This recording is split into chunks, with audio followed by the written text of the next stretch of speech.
సాయిరామ్,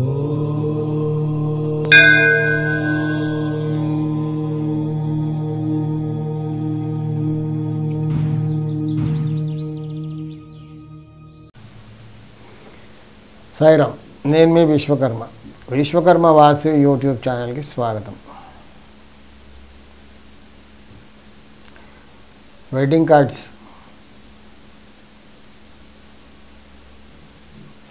చాలా సామాన్యంగా ఏం చేస్తుంటారు? వెడ్డింగ్ కార్డ్స్ పైన దేవుడి ఫోటోలు,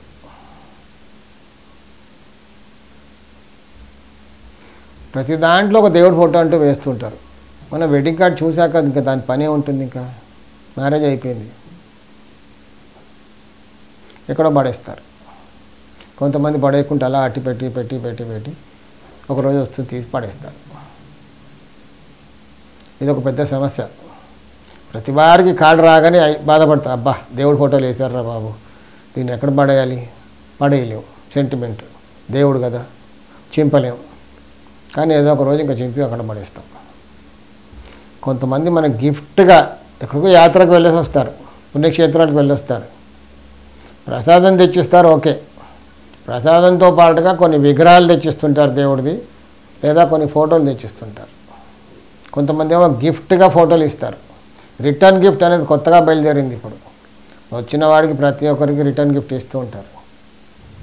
పొలిటికల్గా కూడా రిటర్న్ గిఫ్ట్ అయితే మరీ ఘోరం అనుకోండి. ఇక్కడ గిఫ్ట్స్కి మనకు దేవుడి పట్టాలు ఇస్తూ ఉంటారు. ఎక్కడ పెట్టుకోవాలి? ఇంట్లో మనకు చిన్న మందిరం ఉంది, ఓకే, అక్కడ మనకు ఇష్టదైవం, కులదైవం, వంశదైవం కొన్ని ఫోటోలు పెట్టుకుంటాం, మన గురువుగారి ఫోటోలు.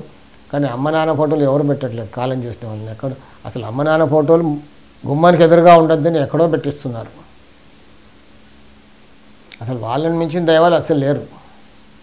వాళ్ళకి దండం పెట్టుకున్నాకే మిగతా దేవుళ్ళు.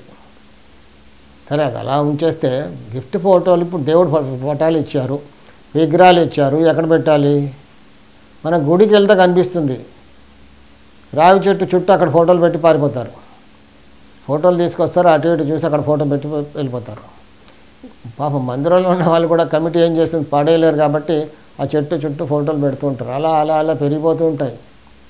సో మనకి ఇచ్చిన ఫోటోలన్నీ ఎక్కడ పెట్టుకుంటాం? ఇంట్లో ఒకటి రెండు బాగుంటే ఎక్కడో గోడకు వేలాడ కడతాం, లేదా మందిరంలో పెట్టుకుంటాం. మరీ ఎక్కువ ఏం చేస్తాం?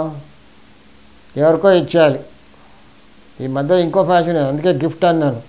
మీరు ఇచ్చారు నాకు, నేను తీసుకెళ్ళి ప్యాక్ చేసి ఇంకొకరికి ఇస్తాను, అతను అలా ప్యాక్ చేసి ఇంకొకరికి ఇస్తారు. ఇలా గిఫ్ట్, రిటర్న్ గిఫ్ట్లు వెళ్ళిపోతూ ఉంటాయి.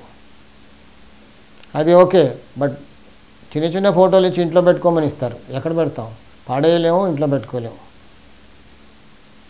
పడేసినప్పటి నుంచి నాకు కష్టాలు మొదలయ్యాయని అదొక సెంటిమెంట్. సో ఫొటోస్ ఎవరికి కూడా ప్రసాదం తెచ్చియండి. ఎక్కడి నుంచైనా పుణ్యక్షేత్రాలకు వెళ్తే ఫోటోలు మీరు కొనుక్కుంటే మీ ఇంట్లో పెట్టుకోండి. మీరు కూడా పెట్టుకోవడానికి లిమిట్గా పెట్టుకోవాలి. విగ్రహాలు కూడా లిమిట్గా పెట్టుకోవాలి. చిన్న చిన్న విగ్రహాలు, మరి పెద్ద పెద్ద విగ్రహాలు తెచ్చి ఎక్కడో పాడేయడం కంటే చిన్న విగ్రహం ఇంట్లో ఎప్పటికీ ఉంటుంది, అది పెట్టుకోండి.